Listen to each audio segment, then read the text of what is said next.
আমল দিয়ে জান্নাতে যাওয়ার মতো যোগ্যতা আমাদের নেই। আমরা যদি একটু ভালোবাসা দেখাতে পারি কিয়ামতে যেন আল্লাহ এইটার ওসিলা আবু বকরের সাথে একটু আমাদেরকে তোলেন, বলেন আমিন। বের হলেন ওখান থেকে, কিছু দূর যান, পায়ের যে সাপগুলো পড়তে থাকে, হযরত আবু বকর পায়ের সাপগুলো ছেঁচড় দিতে দিতে মুছতে মুছতে যান। নবীজি বলেন, তুমি পা ছেঁচড় দাও কেন? সিদ্দিক আকবর বলে, হে রাসূল, আবু জেহেল যদিও আপনি নাম দিয়েছেন, লোকটা কিন্তু আবুল হাকাম, বুদ্ধির পিতা। ওর এত বুদ্ধি, এত জ্ঞান, মানুষের পায়ের ছাপ দিকে বলে দিতে পারে যে কার ছেলে, কোন বংশের ছেলে, কখন হেঁটে গেছে। আমরা যেভাবে যাচ্ছি সকালবেলায় তো আমাদেরকে খুঁজতে বের হবে, পায়ের ছাপ দেখে দেখে আমাদেরকে ধরে ফেলতে পারে। এজন্য আমি 5 বছর দিয়ে ওই জায়গা, ওই ডাকগুলো মুছতে মুছতে যাচ্ছি। বিশ্বনবী মুহাম্মদ রাসূলুল্লাহ ওখান থেকে জোহফা নামক জায়গা পর্যন্ত যে আর কাবা শরীফ দেখতে পাচ্ছিলেন না। তখন মনের দুঃখ নিয়ে এই কথাগুলো বলেছিলেন, মাবুদ, কাবা তো আর দেখা যায় না, আমি তো যেতে মনে চাই না, শুধু তোমার আদেশ পালন করার জন্য আমি হিজরত করছি। আল্লাহ ওই সময় সূরা কাসাসের 88টা আয়াত এক জায়গায় নাযিল করেছিলেন। আমার ঐতিহাসিক প্রেক্ষাপট বলার কারণ হচ্ছে, হযরত মুসা আলাইহিস সালামের জীবনী দিয়ে আল্লাহ আয়াত শুরু করেছিলেন সূরা কাসাস, আর শেষ করলেন কারুনের জীবনী দিয়ে। আমার প্রশ্ন হচ্ছে, মুহাম্মদ রাসূলুল্লাহর হিজরতের ঘটনাকে আমার আল্লাহ না উল্লেখ করে মুসা নবী, ফেরাউন, কারুন এদের কথা পুরা কাসাস সূরার মধ্যে দিলেন কেন? আর আমি যেখান থেকে পড়েছি এখানে কারুনের জীবনী থেকে শুরু। আয়াতের প্রেক্ষাপটের সাথে বাস্তবতায় আয়াত নাযিল করা মিলছে না। যতগুলো তাফসীর আমি দেখেছি, সব মুফাসসিরিন ইকরাম আয়াতের ব্যাপারে এইটা সিদ্ধান্ত দিয়েছে, না এদিকে তাকান, সবাই সিদ্ধান্ত দিয়েছে মুহাম্মদ রাসূলুল্লাহকে হিজরত করার ব্যাপারে সবচাইতে বেশি ভূমিকা পালন করেছিল টাকাওয়ালারা। কারা? 2 নম্বরে বেশি ভূমিকা পালন করেছে ক্ষমতাওয়ালারা। আজ নবীর ওয়ারিস যারা, নবীর খাঁটি উম্মত যারা, আয় দেখে বিপদে ফেলার জন্য আপনি তাকান, তাম পৃথিবীতে টাকাওয়ালারা আর ক্ষমতাওয়ালারা চেষ্টা চালাচ্ছে। ও ক্ষমতার মালিক যারা, টাকাওয়ালা যারা, তাদেরকে ওই জামানার সম্মানিত সৎ আলেম ওলামা যারা ছিল, এমনকি মুসা আলাইহিস সালাম সহ 5টা উপদেশ দিয়েছিল কারুনকে। কয়টা?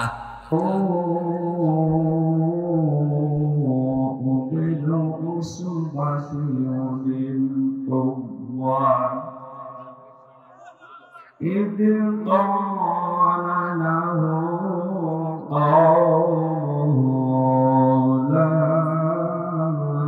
تفرح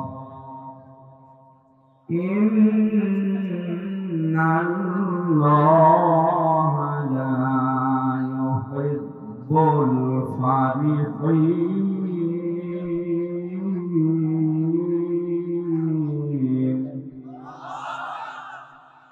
وابتغ فيما آتاك الله الدار الآخرة ولا تنس نصيبك من الدنيا وأحسن كما أحسن الله إليك كما أحسن الله إليك ولا تبغ الفساد في الأرض إن الله لا يحب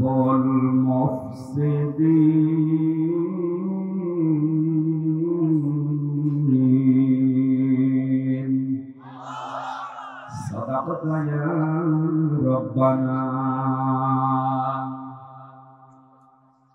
عن أبي هريرة رضي الله تعالى عنه قال قال النبي صلى الله عليه وسلم إن الذي ليس في جوفه شيء من القرآن كالبيت الخريب إلى آخر الحديث رواه ابن ماجه. وقال تعالى في شأن رسوله إن الله وملائكته يصلون على النبي يا أيها الذين آمنوا صلوا عليه وسلموا تسليما.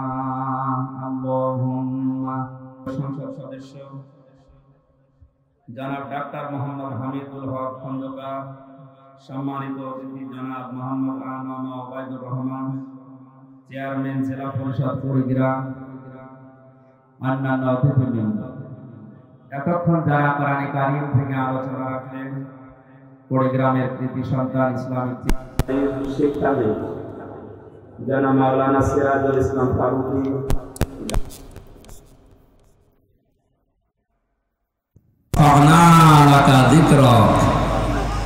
দুনিয়া আখিরাতে আল্লাহ তাদের মর্যাদা সম্মান যেন আরো বাড়িয়ে দেন, তাদের কথাগুলো প্র্যাকটিক্যাল লাইফে আমল করার তৌফিক যেন দান করেন, বলেন আমিন। মঞ্চে বসা ওলামায়ে কেরাম, সামনে বসা মুসলমান ভাইরা, পর্দার আড়ালের সম্মানিতা মা এবং বোনেরা, প্রশাসনের ভাইরা, বিশেষ করে রাজারহাট থানার সম্মানিত অফিসার ইনচার্জ শ্রদ্ধাভাজন বড় ভাই জনাব মুস্তাফিজুর রহমান, আমার সাথে রংপুর থেকে সহসঙ্গী হয়ে এসেছেন বড় ভাই জনাব শরীফুল ইসলাম শরীফ, মঞ্চে বসা জাতির শ্রেষ্ঠ সন্তান ওলামায়ে কেরাম, দল মত নির্বিশেষে কোরআনের অনুষ্ঠানে যারা আমরা ইবাদত মনে করে এসেছি, এখন এটা ইবাদত চলছে। কি চলছে? নামাজ পড়া আমরা ইবাদত মনে করি, রোজা রাখা ইবাদত মনে করি, কোরআনে কারিমের জন্য যে সময়টুকু ব্যয় হচ্ছে এইটাও ইবাদত। আফদালুল ইবাদাতি তিলাওয়াতুল কোরআন। নফল যত ইবাদত আছে সবচাইতে উত্তম ইবাদত আল্লাহর কাছে কোরআনের তেলাওয়াত। আমরা যেটা কিছুক্ষণ আগে করলাম, পুরো অনুষ্ঠান যেন আল্লাহ ইবাদত হিসাবে কোরআনের বরকতে কবুল করেন, বলেন আমিন। যে আল্লাহ বিশাল আয়োজনে আমাদের মতো একজনকে কোরআনে কারিমের খাদেম হিসাবে কোরআন থেকে কিছু শোনা বোঝার জন্য এই ময়দানে সব কাজ বাদ দিয়ে নিয়ে আসলেন, আমরা খুশি নাকি? খুশি হয়ে বলছে আলহামদুলিল্লাহ। আল্লাহ রাব্বুল আলামিন বলেন, লাইন শাকারতুম লাযিদান্নাকুম ওয়া লাইন কাফারতুম ইন্না আযাবি লাশাদীদ। সূরা ইব্রাহিমের 7 নম্বর আয়াতে আল্লাহ জানিয়েছেন, যদি আমার নিয়ামত পাওয়ার পরে শুকরিয়া আদায় করো, আমি আল্লাহ ওইটা তোমাদের জীবনে লাযিদান্নাকুম অবশ্যই বৃদ্ধি করে দেব। নিয়ামত পাওয়ার পরে কেউ যদি নাশকরি করে, দাম না দেয়, গুরুত্ব না দেয়, ওর জীবন থেকে ওইটা ছিনিয়ে দেব, এতটুকুই না, ওরে আযাবের ভেতরে ফেলে দেব, বলেন নাউযুবিল্লাহ। এখানে লাইন শাকারতুম শুকরিয়া আদায়, এই শব্দটা মুফাসসিরিনে কেরাম 3টা বিষয়ের ভেতরে বের করতে পেরেছেন। কেউ যদি কোনো নিয়ামতের শুকরিয়া আদায় করতে চায়, আর পদ্ধতি 3টা। 1 নম্বরে তাকে মুখে স্বীকার করা লাগবে যে এটা ইবাদত, এটা নিয়ামত। আমরা স্বীকার করলাম যে আমাদের জীবনে আজকের এই অনুষ্ঠানটা কোরআনের জন্য, এটা নিয়ামত। এটা কি? অন্য কথা বাদ দিতে পারবেন না। দেখতে পাচ্ছি তো কিন্তু কষ্ট হচ্ছে, কি করা যাবে? আর জায়গা নেই, ওইভাবে বসে থাকেন, দাঁড়িয়ে থাকেন, কথা বলবেন না। আর 1 ঘন্টা 15 মিনিট কথা বলবেন। খুব গুরুত্বপূর্ণ একটা বিষয় আজকে আলোচনা হবে, খুব স্থির ভাবে, যেভাবে কোরআন শোনা লাগে ওইভাবে শুনবেন। সাহাবায়ে কেরামের সামনে নবীজি কোরআনের আলোচনা করলেন, তাদের পিঠের উপরে মাথার উপরে পাখি এঁকে বসতো, মনে হয়েছে গাছ। এটা কথা বলেন কেন? বৃষ্টি হচ্ছে, কথা বলেন কোন কারণ? তো করেন, দাঁড়িয়ে থাকেন। আর ওই ছাদে উঠে তারা বসে আছে উল্টা পাল্টা করে পড়ে যাবে।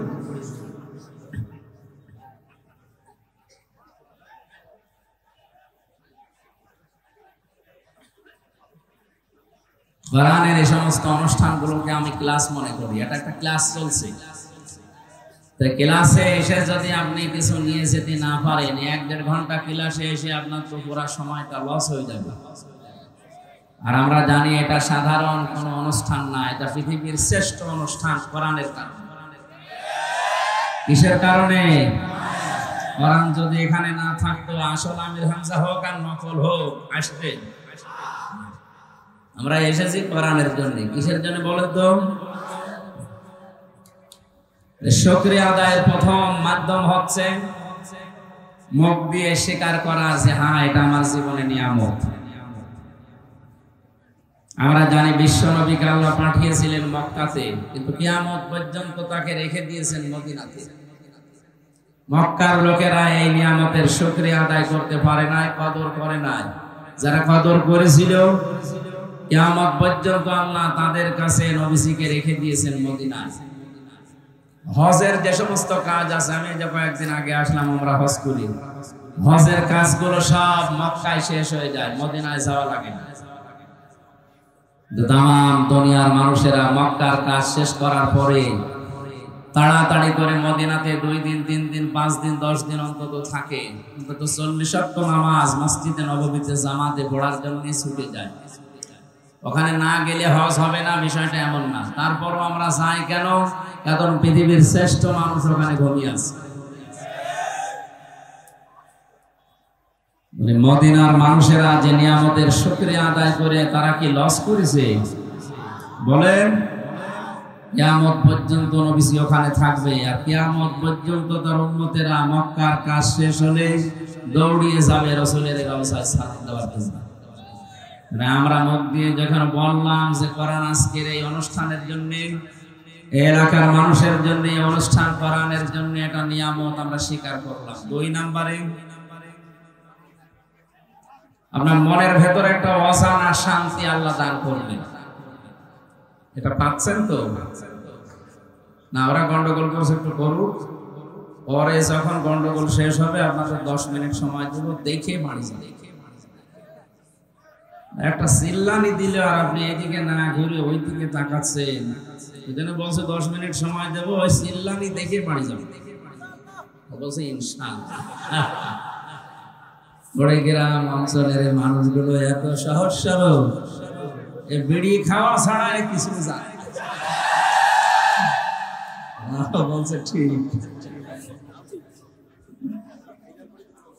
হ্যাঁ, সহজ সরল, এটা ভালো। কারণ সহজ সরল মানুষকে আল্লাহ জান্নাতে দেবেন। 2 নম্বরে, আমরা জানি নবীজি জানিয়েছেন ধনীদের চাইতে গরিব মানুষকে আল্লাহ 500 বছর আগে জান্নাতে পাঠাবে। আর সারা বাংলাদেশের ভেতরে সব চাইতে গরিব মানুষ বেশি রংপুর। রংপুর বিভাগের মানুষেরা গরিব, যেহেতু নবীর হাদিস অনুযায়ী চট্টগ্রাম, সিলেট, ঢাকা বিভাগের মানুষের চাইতে আপনারা 500 বছর আগে বলবেন। ঠিক আছে ভাই, আপনার আমি পায়ে ধরে বলছি, আপনি কথা বলেন না, এমনি উল্টো পাল্টা যা করেন কথা বলেন না। নিয়ামত আদায়ের, শুকরিয়া আদায়ের দ্বিতীয় মাধ্যম, শর্ত বা পদ্ধতি হচ্ছে আপনার মনের ভেতরে একটা অজানা অনির্বচন সুখ আপনি পাবেন। অনির্বচন সুখ কাকে বলে? কোরআনে কারীম জানিয়েছেন, আখফিদ লাহুমা জানাহা যুল্লি মিনার রাহমাহ ওয়া কুর রাব্বিরহামহুমা কামা রাব্বায়ানি সাগীরা। যারা আলেম আছেন, তাফসীর পড়েন, তাদেরকে বলছি, আল্লাহ পাক বলেন আখফিদ, খাফজুন মানে ডাউন করা, এরপরে ফল করে দেওয়া। তাম পৃথিবীর সন্তানদেরকে আল্লাহ জানিয়েছেন, পৃথিবীর সন্তানেরা আমার মা বাবার জন্য তোমার ডানা যে ছায়া হয় ডানার এই ছায়াটা ডাউন করার পরে ফল করে দিবা।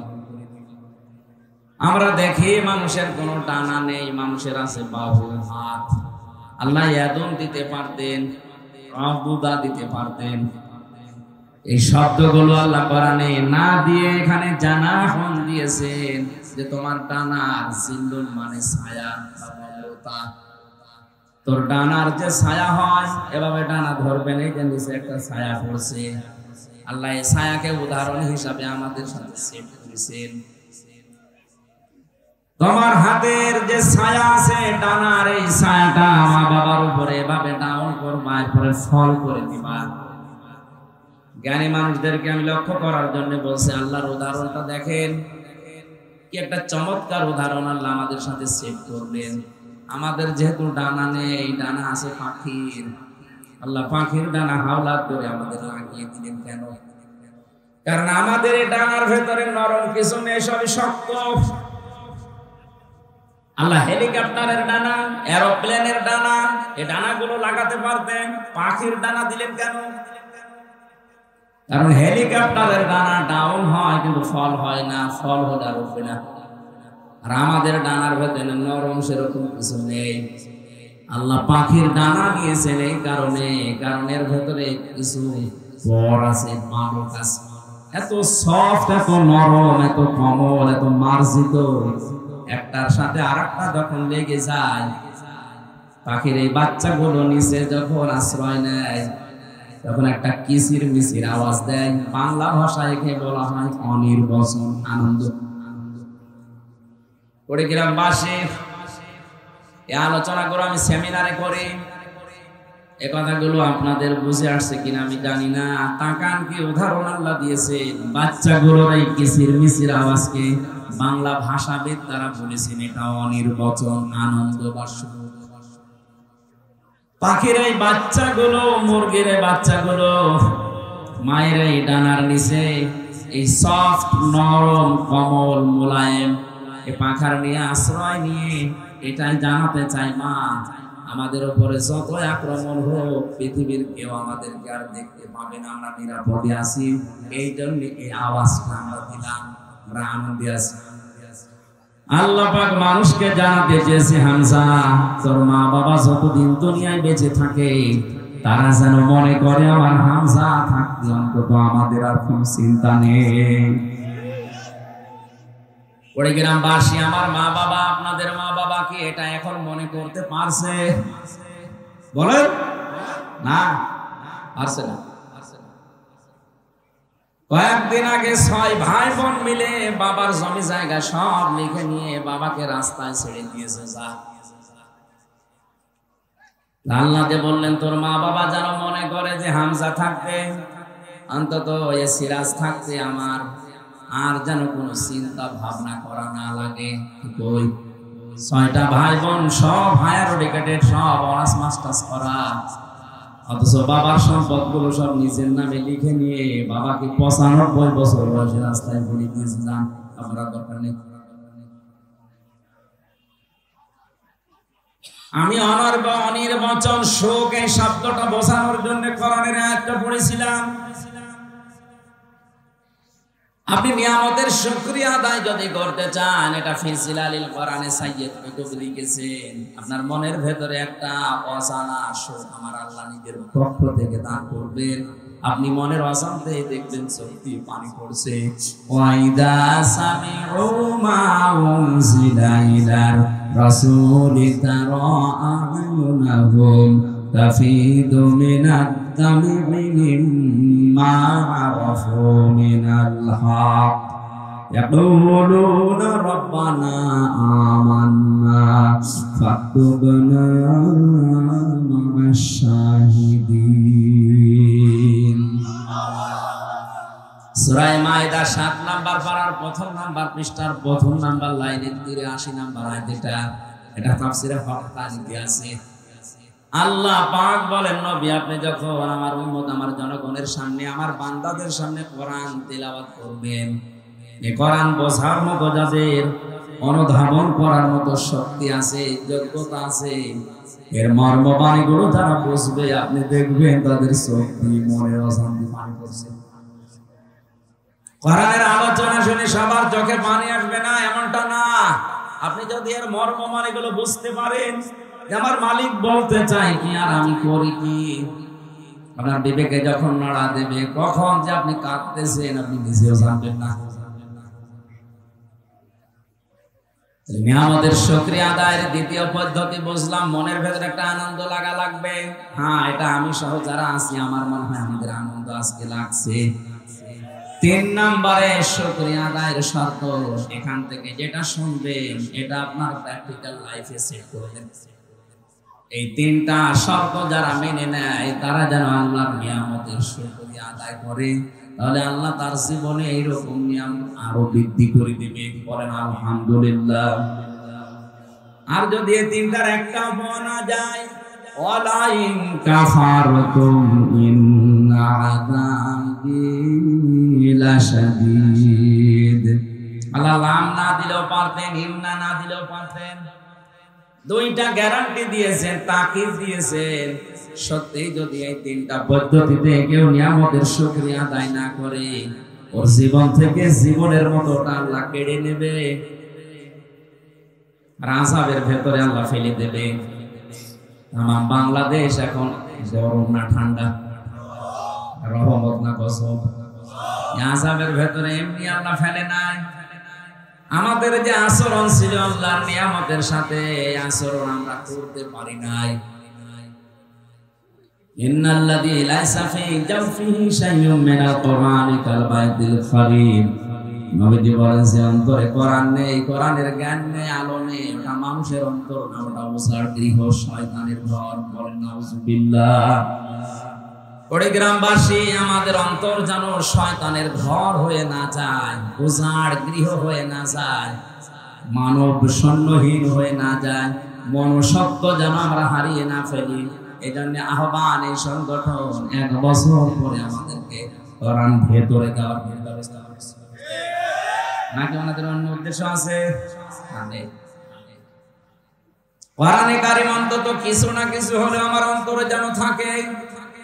আজকের আলোচনা থেকে আমরা যেন অন্তত কোরআন থেকে কিছু নিয়ে বাড়ি যেতে পারি। আল্লাহ তুমি আমাদের তৌফিক ভিক্ষা দাও। বলেন আমিন। দরুদ আর সালাম পড়ছে আমাদের নবী মুহাম্মদ রাসূলুল্লাহ সাল্লাল্লাহু আলাইহি ওয়াসাল্লাম। আজকে তেলাওয়াত করেছি সূরা কাসাস ৭৬ ৭৭ 2টা আয়াত। আমরা তাফসীরুল কোরআন মাহফিল লেখা পেয়েছি, এজন্য তাফসীর আকারে কথা বলবো ইনশাআল্লাহ। জবান খুলে কোরআনের আয়াত শয়তান যেন আশপাশে না থাকে সেই নিয়ত করে পড়ে। কারণ পৃথিবীর কোন ইবাদত করার আগে আউযু বিল্লাহ পড়া লাগবে, শয়তান থেকে আশ্রয় চাওয়া লাগবে, এমন কোন নিয়ম আমি পাইনি। শুধু কোরআন পড়ার আগে মাস্ট বি আউযু বিল্লাহ পড়াই লাগবে। এটা তো আমি বানালাম নাকি? হ্যাঁ, রংপুরবাসী আল্লাহ পাক কেন কোরআনে কারীম পড়ার আগে আউযু বিল্লাহ পড়তে বলেছেন? আমি তাফসীরে আয়াতের দেখেছি।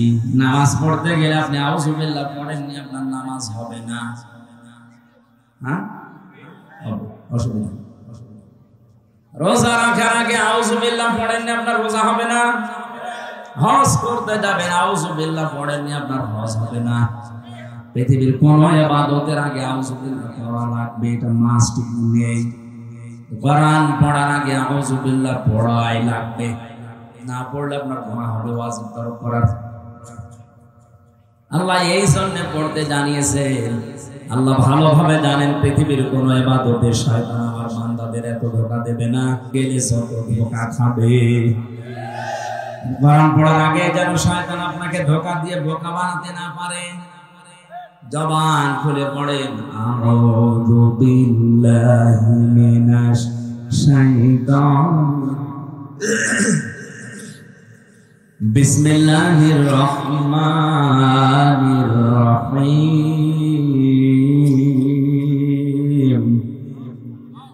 ইন্না কারুনা কানা মিন কওমি মূসা ফাবাগা আলাইহিম। সাদাকাল্লাহুল আযীম। পর্যন্ত থাক। এখনো ওরা কথা বলবে। আপনাদের জন্য কি মোনাজাত করে বাড়ি চলে যাবো? কথা বন্ধ করেন। পুলিশ ভাইরা কয় গো, এত পুলিশ দেখলাম, আপনি একটু অস্ত্র হয়েছে করেন তো ভাই। ভাই এই যে টুপি মাথায় দেওয়া ভাই, কি আপনার কি হয়েছে? ওখানে বসেন। যে ইবাদতে কষ্ট বেশি হয়, ইবাদত সওয়াব বেশি হয়। আপনি দেখতে পাচ্ছেন তো কষ্ট হচ্ছে, কথা বলবেন না। সহজ সরল বলে এত সহজ সরল এত সমস্যা।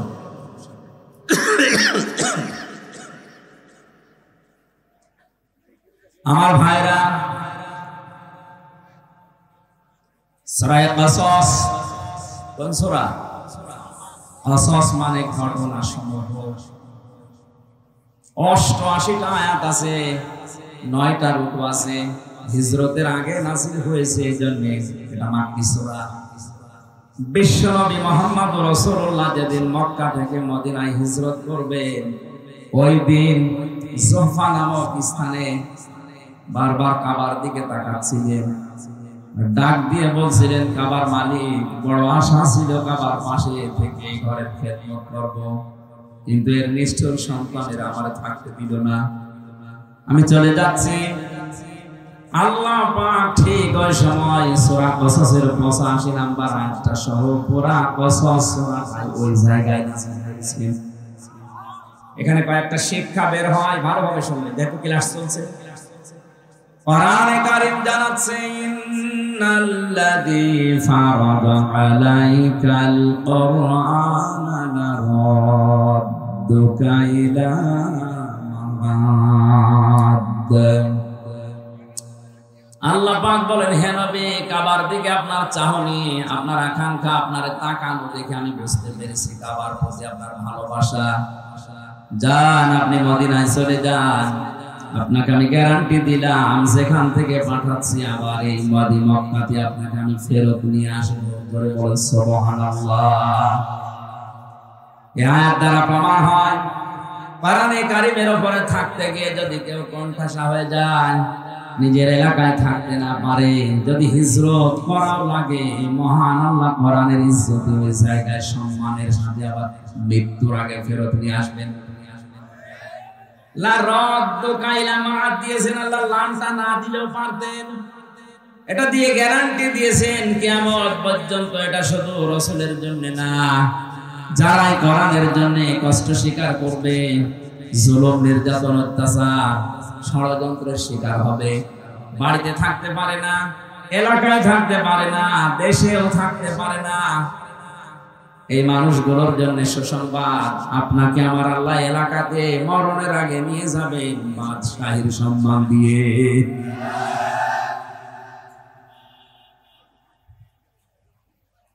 এই আয়াতগুলো নাযিল হওয়ার কারণে আমি 8টা পেয়েছি। তাফসীরে ফি জিলালিল কোরআনে 8টা ভাগে সূরা কসসকে ভাগ করেছেন মুফাসসির। আমরা যেখান থেকে পড়েছি এখানে মাত্র একটা ইঙ্গিত দেওয়া আছে। খুব খেয়াল করে শোনেন, নবী যখন প্রচার করছিলেন কোরআনে কারীম, ওই সময় তাকে মেরে ফেলার জন্য একটা সিদ্ধান্ত নেওয়া হয়েছিল। দারুন নদওয়ার এই বৈঠকে, তার মানে আবু জেহেলের ওই সময় সংসদ ছিল দারুন নদওয়া। এই সংসদ ভবনে আবু জেহেল 24 জন তার পার্লামেন্টের যে সদস্য আছে তাদেরকে নিয়ে বসে তড়িঘড়ি করে সিদ্ধান্ত নিচ্ছিল মুহাম্মদ রাসূলুল্লাহর ব্যাপারে। সিরিয়া থেকে এক মুরব্বির সুরত নিয়ে শয়তান নিজে ওই বৈঠকে হাজির। এক একজন এক একটা পরামর্শ যখন দিচ্ছিল, খুব ভালো করে মেলাবেন কিন্তু, বিভিন্ন পরামর্শ যখন দেয়, কেউ বলে আবার ওনাকে জেলখানায় পাঠিয়ে দেন, 3 বছর তো বন্দী অবস্থায় ছিল। যেই বলে জেলখানায় আবার পাঠিয়ে দেন, ওই যে মুরব্বি, দাড়ি বড় বড়, জোব্বা গায়ে দিয়ে, পাগড়ি মাথায় দিয়ে, হাতে তসবিহ নিয়ে এক কোনায় বসে আছে, মুরব্বি বারবার ফেটো দেয়। কি করবেন, ওরে জেলখানায় দিয়ে 3 বছর রাখার পরে দেখলেন না ওর জনপ্রিয়তা আরো বেড়ে গেছে। ওরা বলছে ঠিক আছে তাহলে এটাই হবে না, আর কি করা যায়? আরেকজন পরামর্শ দিচ্ছে, এক কাজ করেন, দেশ থেকে তাড়িয়ে দেন। সবাই প্রায় ওইদিকে রাজি রাজি। হঠাৎ ওই মুরব্বী ভেটো দিয়েছে, না তাড়িয়ে দিয়ে করবেন কি, ও বাইরের দেশে যে দল পাকাবে। সবাই এবার ঘুরে তাকাচ্ছে, কি গো কোন মুরব্বী তুমি? তোমারে তো দেখি নাই। তোমরা মুরব্বীর কথা শোনো যে দেখবা। পরিচয় দেয়নি, কারণ এই শয়তান পৃথিবীতে দুইবার মানুষের সুরত নিয়ে আবু জেহেলকে ধোঁকা দিয়েছিল। একবার বদরের ময়দানে সুরাকার সুরত দিয়ে ধোঁকা দিয়েছিল যে চিন্তা নেই আমি এসে গেছি। আর একবার এই যে দারুন নদওয়ার বৈঠকে এসে ধোঁকা দিচ্ছে। ডাক দিয়ে বলে, মুরব্বীর কথা যদি তোমরা মেনে নিতে পারো আমি একটা পরামর্শ দিতে পারি। সবাই ঘুরে তাকিয়েছে, হ্যাঁ বলেন। আমার মনে হয় পৃথিবীতে এখনো এরকম মুরব্বীর স্রোত নিয়ে অনেকেই ধোঁকা দিচ্ছে।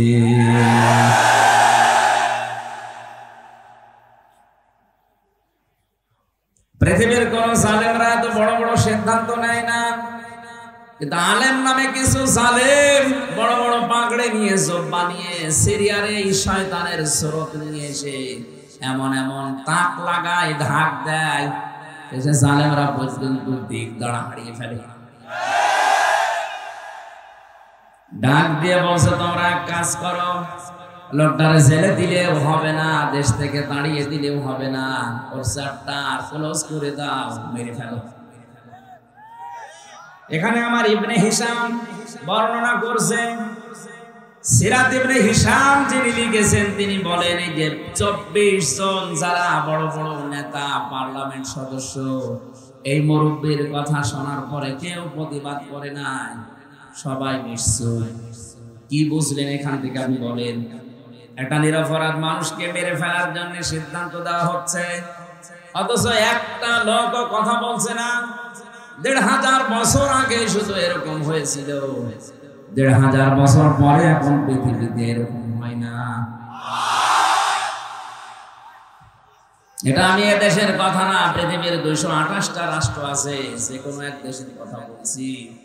এমনও দেশ আছে বিনা কারণে একজন মানুষকে মেরে ফেলার সিদ্ধান্ত নেওয়া হচ্ছে, অথচ তাম দেশের মানুষ কিছু বলে না। আপনি আবার ঠিক বলে এই দেশের নাম মনে করেন। আমি বলছি কোন দেশের নাম আমি নিজেও জানি। বলেন তাদের 24 জন মানুষ নিরপরাধ মানুষকে মেরে ফেলার জন্য একজন সিদ্ধান্ত দিল, আর সব নিশ্চুপ। এরা কি মানুষ না জানোয়ার? সবই তো মানুষের সুরত নিয়ে আছে, একটাও কথা বলে না। আমারও মনে হয় মাঝে মাঝে পৃথিবীটা কেমন যেন হয়ে গেল, বিনা কারণে একজনকে বিপদে ফেলে দেয়, বিনা কারণে একজনের জীবন নাশ হয়ে যায়, গুম হয়ে যায়, আর সারা দেশের মানুষ করে তাকিয়ে কিছু বলে না। বিশ্বনবীকে হত্যার জন্য আবু জেহেল সর্বশেষ ঘোষণা দিল 100 লাল উট দেওয়া হবে। ওই জায়গা থেকে দাঁড়িয়েছে একজন, তার নাম ওমর। এই লোকটা দাঁড়িয়ে বলে 100 লাল উট, আমি যাচ্ছি। খোলা তরবার নিয়ে যাচ্ছিল। আমি ইতিহাস বলার জন্য এখানে বসি না, ঐতিহাসিক প্রেক্ষাপটটা বললাম। শেষ পর্যন্ত নিজে মুসলমান হয়ে গেছে। বাকি যে 24 জন ওখানে বসেছিল, ওই যে মুরব্বী এবার সিদ্ধান্ত নিয়েছে, যাকে পাঠালে সে তো ফেল করেছে, কাজ করো, ওভাবে হবে না। এই 24 জনের ভেতর থেকে এক একজন গোত্র থেকে, এক একজনের বংশ থেকে এক একজন যুবককে রেডি করো, সবাইকে পাঠিয়ে দাও মোহাম্মদের ঘরে আজ রাতের বেলা। 24 জন মিলে মারবে, তাহলে কেউ কারো উপরে দোষ চাপাতে পারবে না। আজ পৃথিবীতে ইমানদারদের বিপদে ফেলার জন্য এই শয়তানের স্রোত নিয়ে অনেকে বিভিন্ন জায়গায় বসে বসে ধোঁকা দিয়ে বোকা বানিয়ে অনেক আলেমকে জেলখানায় পর্যন্ত পাঠাচ্ছে। যারা দায়িত্বে আছে ওদের অত দায় পড়ে নাই যে আমির হামজাকে 3 বছর জেলে রাখা লাগবে না। এর মতো কিছু মৌলবী বিশাল চোপ্পা গায়ে দিয়ে যে কানের কাছে মুখ নেই বলে, আটকে রাখতে পারেন না? নাকি বেশি বলে ফেললাম? শেষ পর্যন্ত ওরা 24 জন মিলে রাসূলুল্লাহর ঘরের চারিদিকে দাঁড়িয়ে আছে। প্রতিটি কথা থেকে আপনি দেখবেন একটা একটা করে শিক্ষা আমি নিয়ে আসবো ইনশাআল্লাহ। চারিদিকে ওরা দাঁড়িয়ে আছে, মুহাম্মদুর রাসূলুল্লাহ। জিবরাইল এসে বলে, হে রাসূল, আপনার চারিদিকে ওরা দাঁড়িয়ে আছে খোলা দরবারে নিয়ে, আপনি ওঠেন, সূরা ইয়াসিনের কয়েকটা আয়াত তেলাওয়াত করে এক মুষ্টি বালু হাতে নেন, সামনের দিকে শুধু ফিকে মারেন, বাকি যা করার আল্লাহর কুদরত করবে। নবীজি সূরা ইয়াসিনের আয়াত তেলাওয়াত করলেন, ইন্না জাআলনা ফি আ'নাকিহিম আগলালান ফাহিয়া ইলাল আযকামি ফাহুম মুকমাহুন ওয়া জাআলনা মিন বাইনি আইদিহিম সাদ্দাও ওয়া মিন খালফিহিম সাদ্দান ফাআগশাইনাহুম ফাহুম লা ইউবসিরুন। বলেন আল্লাহু আকবার। শুধু সামনের দিকে ফিকে মেরেছিলেন, চারিদিকে কাফেরদের চোখে পৌঁছিয়ে দিয়েছে আমার আল্লাহর কুদরত। ওই আল্লাহর কুদরত এখন দুনিয়ায় আছে না নেই? নবীজি নিজের জামাই হযরতে আলীকে ডাক দিলেন, বললেন, এই যে টোপলা বাঁধা আছে ছোট ছোট করে, যারা আমাকে হত্যার জন্য এসেছে ওদের এই টোপলাগুলো আমানত। আমি যদি এখন এগুলো নিয়ে পালিয়ে যাই তাহলে আমার আল-আমিন নামের কলঙ্ক হবে। নামের আরো জোরে, ওরা আমাকে আল-আমিন নাম দিয়েছে আর সাদিক নাম দিয়েছে। এখন যদি এগুলো নিয়ে আমি পালিয়ে চলে যাই রাতের আধারে, আমার আল-আমিন নামের কলঙ্ক হয়ে যাবে। সুতরাং তুমি আমার বিছানার উপরে আমার চাদর গায়ে দিয়ে মোড়া দিয়ে শুয়ে পড়ো, বাকি যা করার আমি তোমারে বলি। চাদরটা সামনের দিকে একটু মুখ দিয়ে রাখবা, পা দিয়ে পেছনে আটকিয়ে রাখবা। 3 দিন পরে মদিনায় আমার সাথে দেখা করবা। আর এখানে যে কয়টা টোপলা আছে প্রত্যেকের নাম লেখা আছে, ঠিকানা দেওয়া আছে। সকালবেলা তার বাড়িতে এসে পৌঁছিয়ে দিয়ে আসবা। কয়েকটা কথা বলেছিলেন নবীজি তাকে। 1 নম্বরে চাদরটা মোড়া দাও, 2 নম্বরে 3 দিন পরে আমার সাথে মদিনায় দেখা করো, 3 নম্বরে আমানতগুলো নাম অনুযায়ী বাড়িতে পৌঁছিয়ে দাও।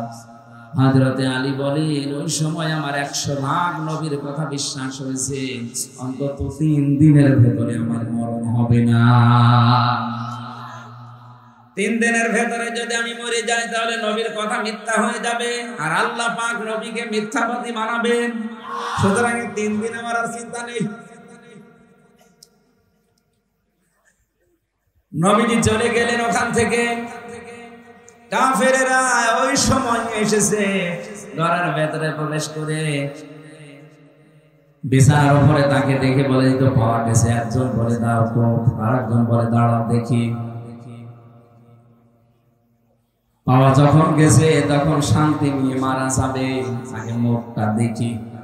চাদর নিয়ে টানাটানি করে। হযরতে আলী বলে, নবীজি আমাকে বলেছিল হাত দিয়ে শুধু শক্ত করে ধরে রাখবা, আমি ধরে রেখেছিলাম। ওরা 24 জন মিলে টানাটানি করে, চাদর ধস্তাধস্তি করে, খুঁজতে পারে না। আমার মনে হচ্ছিল তামাম দুনিয়ার সব যুবকেরা যদি আজকে আমার চাদর ধরে টানাটানি করে, বলা সম্ভব না। কি শক্তি আমার আল্লাহ আমার এই হাতের ভেতরে যেন দিয়ে দিয়েছে। মনে মনে ভাবছিলাম আমি ধস্তাধস্তি করতে থাকবো যতক্ষণ ওরা আমাকে মেরে ফেলার সিদ্ধান্ত না নেয়। কারণ আমি যতক্ষণ সময় যাপন করব, ওদিকে আমার আল্লাহর নবী 2 পা হলেও মদিনার দিকে এগিয়ে যাবে। ও বাংলার মুসলমানেরা, নবীজি আজকে নেই, বিশ্ব নবীর ওয়ারিস আছে, তাদেরকে সামনের দিকে এগিয়ে দেওয়ার জন্য যদি এরকম কারো সাথে ধস্তাধস্তি করা লাগে, সময় ক্ষেপণ করবে, আশা থাকবে নবীর ওয়ারিস 2 পা হলেও দেশে এগিয়ে যাবে। কথা কি বললাম আপনি না বুঝলেও এ বুঝেছে? এই কথা বুঝেন? আপনার হয়তো এরকম ক্ষমতা নেই। বাতিল যখনই আসবে, রাম আর বামরা যখনই বিভিন্ন স্রোত নিয়ে আসবে আলেমদের বিপক্ষে অবস্থান নেওয়ার জন্য, আপনি ধস্তাধস্তি করে হলো, নড়াচড়া করে হলো সবাইকে বন্ধ করবেন, বাধা দেবেন যেন আলেমরা একটু এগিয়ে যেতে পারে। হযরত আলী বলেন, যখন ওরা আমাকে মেরে ফেলার সিদ্ধান্ত নিয়ে ফেলেছে যে না আর দরকার নেই, তখন আমি ছেড়ে দিলাম। আমার মুখটা দেখার পরে বলেন, দেখে কোথায় মোহাম্মদ, তুমি এখানে কেন? বললাম, তোমাদের এত কথার জবাব দেওয়ার জন্য আমি এখানে শুয়ে পড়ি নাই, শুয়ে আছি একটা কারণে। ওই যে টোপলাগুলো দেখতে পাও, তোমাদের আমানত রাখা আছে, যার যারটা আমি তার কাছে পৌঁছিয়ে দেব। ও বাংলার মুসলমানেরা, কি বুঝলেন এখান থেকে? শুধু শোনা না, যেই নবীর জীবন মরণ নিয়ে টানাটানি, নিজের জামাইকে যিনি মৃত্যুর বিছানায় রেখে যাচ্ছে, তারপরেও যেন আমানতের দায়িত্ব নষ্ট না হয়। আজ বাংলার 1628 জন মানুষ দায়িত্বে আছেন। কোরআনের মাহফিলে কসম করে বলতে পারি, এই 1628 জন মানুষ যদি হযরতে আলীর এই অনুভূতি নিয়ে আপনি দায়িত্ব পালন করেন, আল্লাহর কসম এই দেশটা একটা মিনি জান্নাত হয়ে যাবে। কেউ এই দেশের সম্পদ নিয়ে আর বেগম পাড়া বানাবে না, কারণ এটা আপনার সম্পদ না। এ দেশের কোনো মানুষের ক্ষমতা নেই নিজের পয়সা উপায় করে বেগম পাড়া বানানো, এটা সব জনগণের সম্পদ। এটা তো আমানত হিসাবে আপনি পেয়েছেন। আমানতের দায়িত্বটা যদি আপনি পালন করতে পারতেন, সত্যি কথা বলছি, কারো জন্য ব্যাংকের টাকা কেউ ফ্রিজে রেখে দেয়, কেউ বালিশের ভেতরে রেখে দেয়।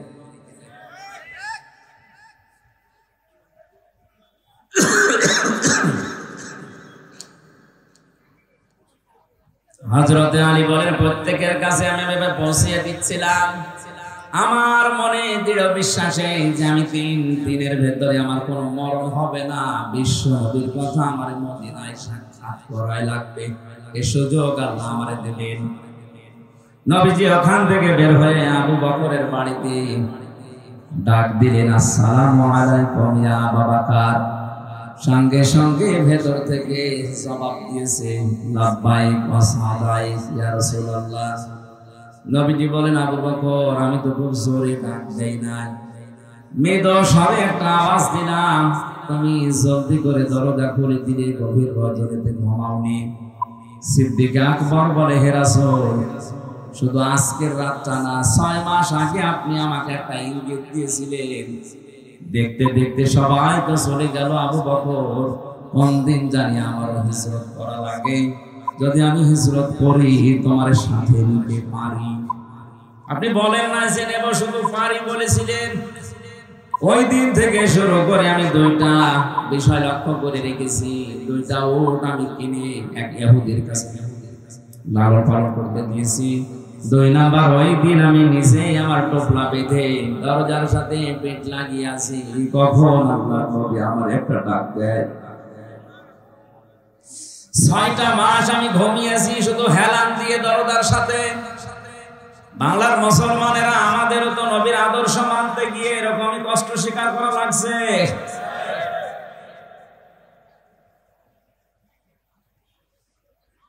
বিশ্বনবী হযরতে আবু বকরকে সাথে নিলেন। বাড়ি থেকে যেদিকে যাওয়ার কথা ওই দিকে না দিয়ে উল্টা দিকে আরম্ভ করলেন।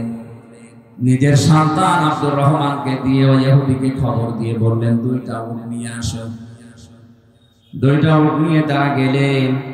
গাড়ে সৌর, যেখানে 3.5 কিলোমিটার প্রায় আমি নিজে উঠেছিলাম।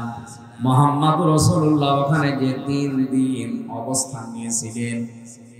আল্লাহ রাব্বুল আলামিন বলেন, আমার নবীকে আমি সাহায্য করেছি, শুধু ওই সময় না, কিয়ামত পর্যন্ত যে সাহায্য করব তার প্রমাণ আমি আল্লাহ রেখে দিয়েছি।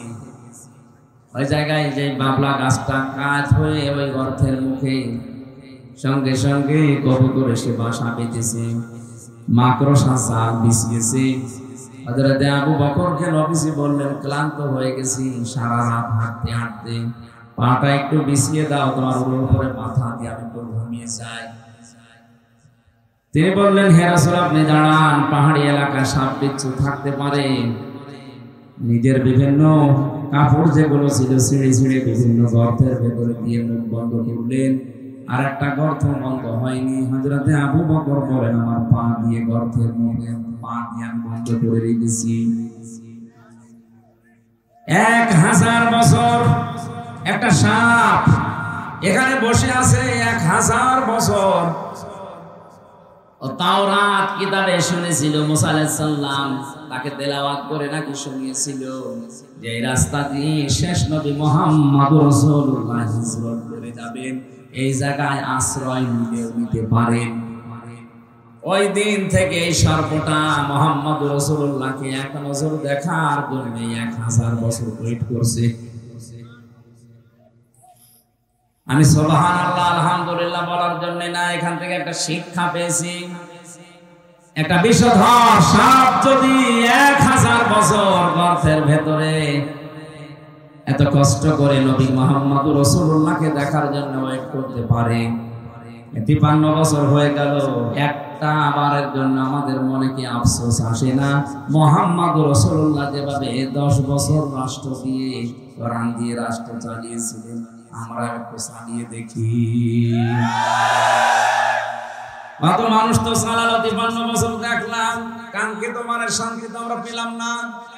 এখন শুধু দেখতে বাকি আছে, কোরআন দিয়ে রেস্টা চললে কেমন দেখা যায় এটা দেখতে বাকি আছে। মুসাফির অবস্থায়, মাজলুম অবস্থায়, অসুস্থ অবস্থায় দোয়া করছে লক্ষ মানুষ নিয়ে, মাবুদ কোরআন দিয়ে দেশ চললে কেমন দেখা যায়, মরণের আগে অন্তত হলো একবার তুমি আমাদেরকে দেখা। সাপ বিভিন্ন জায়গায় যেখানে যায় দেখে গর্তের মুখ বন্ধ। এখানে বারবার টোকা দিয়েছিল কিন্তু পা উনি সরাতে চাননি, এই জন্য দিয়েছেন সবর। হযরতে আবু বকর বিষের যন্ত্রণায় তার শরীর পর্যন্ত হলুদ হয়ে গেছে। বিশ্বনবী মুহাম্মদুর রাসূলুল্লাহর ঘুমন্ত অবস্থায় তার চোখের পানি পড়েছে। ঘুম থেকে উঠে বললেন, কি কাঁদো কেন? বাড়ির কথা মনে পড়েছে। হযরতে আবু বকর বলে, হে রাসূল, যেদিন আপনার প্রতি ঈমান এনেছি ওই দিন তো আমার পৃথিবীর চাইতে আপনাকে আমি ভালোবাসি বেশি। সাপে আমার কামড় দিয়েছে, যন্ত্রণায় আমার কলিজা পর্যন্ত, রক্ত পর্যন্ত জ্বলছে, কিন্তু আপনি ঘুমিয়ে আছেন, ডিস্টার্ব হবে, কিছু বলতে পারি না। নবীজি মুখের লালা দিয়ে ওই জায়গায় লাগালেন, সঙ্গে সঙ্গে যন্ত্রণা বন্ধ হয়ে গেল। ডাক দিয়ে বলে, আবু বকর আমাকে আগে জানালে না, তাহলে এই কষ্টটা পেতে না। সিদ্দিক আকবর বলে, হে রাসূল, এটা তো রক্ত জ্বলছিল, আমি যদি মারাও যেতাম মুহাম্মদুর রাসূলুল্লাহ আলাম করছিলেন তার আরামে আমি বিঘ্ন ঘটাতে পারতাম না। আল্লাহ বলেন, এভাবে যদি আমার রাসূলকে ভালোবাসতে পারো কি করব জানো? ইন কুনতুম তুহিব্বুনাল্লাহ ফাত্তাবিউনি ইউহিব্বুকুমুল্লাহ ওয়া ইয়াগফির লাকুম যুনুবাকুম আল্লাহু গফুরুর রহিম। এইভাবে করে যদি তোমরা আমার রাসূলকে ভালোবাসা দিতে পারো, আমি আল্লাহ বলছি জীবনের যত অপরাধ আছে সবগুলো আমি আল্লাহ মাফ করে দেব। সিদ্দিক আকবর কি ভেবেছিলেন যে আমার রক্ত জ্বলছে, কলিজা জ্বলছে, জীবনও যদি চলে যায় রাসূলের আরামে আমি বিঘ্ন ঘটাবো না। আজ বিশ্বনবী মুহাম্মদুর রাসূলুল্লাহ মদিনায় ঘুমিয়ে আছে, তার আদর্শকে যদি এই দেশে কেউ প্রলম্বিত করে, তার আদর্শকে গালি দেয়, অপছন্দ করে, আমাদের জীবন চলে গেলে হলেও এর বিরুদ্ধে কথা বলা দরকার। গত কয়েকদিন আগে গালি দিয়েছে লালমনিরহাটে, কি এই যে কি কোন জেলা যেন, দিনাজপুরের কাহারল এক অমুসলিম, আমি নাম নিলাম না, উনি মুহাম্মদুর রাসূলুল্লাহকে শেষ পর্যন্ত গালি দিয়ে ফেলেছে। আহ্বান জানাবো, নবীজি কিন্তু আমাদের কাছে কলিজার চাইতেও দামি। আপনি আর যাই করেন, কোরআন আর নবী এই দুইটা নিয়ে উল্টাপাল্টা কিছু বলবেন না, শেষে অঘটন ঘটে যাবে, সামাল দিতে পারবেন না। আমাদের পুঁজি তো এতটুকু, আমল দিয়ে জান্নাতে যাওয়ার মতো যোগ্যতা আমাদের নেই। আমরা যদি একটু ভালোবাসাও দেখাতে পারি, কিয়ামতে যেন আল্লাহ এইটার উসিলা আবু বকরের সাথে একটু আমাদেরকে তুলেন, বলেন আমিন। বের হলেন ওখান থেকে, কিছু দূর যান, পায়ের যে সাপগুলো পড়তে থাকে, হযরত আবু বকর পায়ের সাপগুলো ছেঁচড় দিতে দিতে বসতে বসতে যান। নবীজি বলেন, তুমি পা ছেঁচড় দাও কেন? সিদ্দিক আকবর বলে, হে রাসূল, আবু জেহেল যদিও আপনি নাম দিয়েছেন, লোকটা কিন্তু আবুল হাকাম, বুদ্ধির পিতা।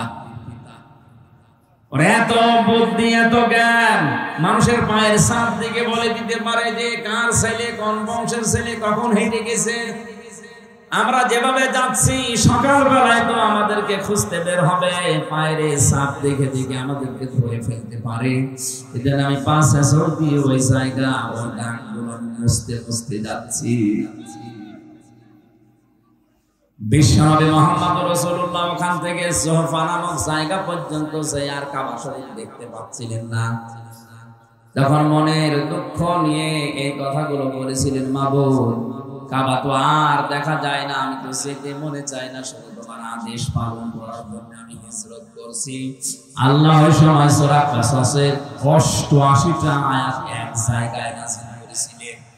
আমার ঐতিহাসিক প্রেক্ষাপট বলার কারণ হচ্ছে, হযরত মুসা আলাইহিস সালামের জীবনী দিয়ে আল্লাহ আয়াত শুরু করেছিলেন সূরা কাসাস, আর শেষ করলেন কারুনের জীবনী দিয়ে। আমার প্রশ্ন হচ্ছে, মুহাম্মদুর রাসূলুল্লাহর হিজরতের ঘটনাকে আমার আল্লাহ না উল্লেখ করে মুসা নবী, ফেরাউন, কারুন এদের কথা পুরা কাসাস সূরার মধ্যে দিলেন কেন? আর আমি যেখান থেকে পড়েছি, এখানে কারুনের জীবনী থেকে শুরু। আয়াতের প্রেক্ষাপটের সাথে বাস্তবতায় আয়াত নাযিল করা মিলছে না। যতগুলো তাফসীর আমি দেখেছি, সব মুফাসসিরিন ইকরাম আয়াতের ব্যাপারে এইটা সিদ্ধান্ত দিয়েছে না, এদিকে তাকান, সবাই সিদ্ধান্ত দিয়েছে মুহাম্মদ রাসূলুল্লাহকে হিজরত করার ব্যাপারে সবচাইতে বেশি ভূমিকা পালন করেছিল টাকাওয়ালারা। কারা? 2 নম্বরে বেশি ভূমিকা পালন করেছে ক্ষমতাওয়ালারা। আজ নবীর ওয়ারিস যারা, নবীর খাঁটি উম্মত যারা, দেখে বিবাদে ফেলার জন্য আপনি তাকান, তাম পৃথিবীতে টাকাওয়ালারা আর ক্ষমতাওয়ালারা চেষ্টা চালাচ্ছে।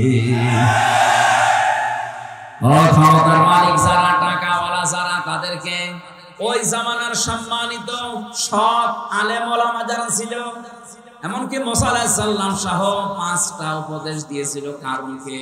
কয়টা?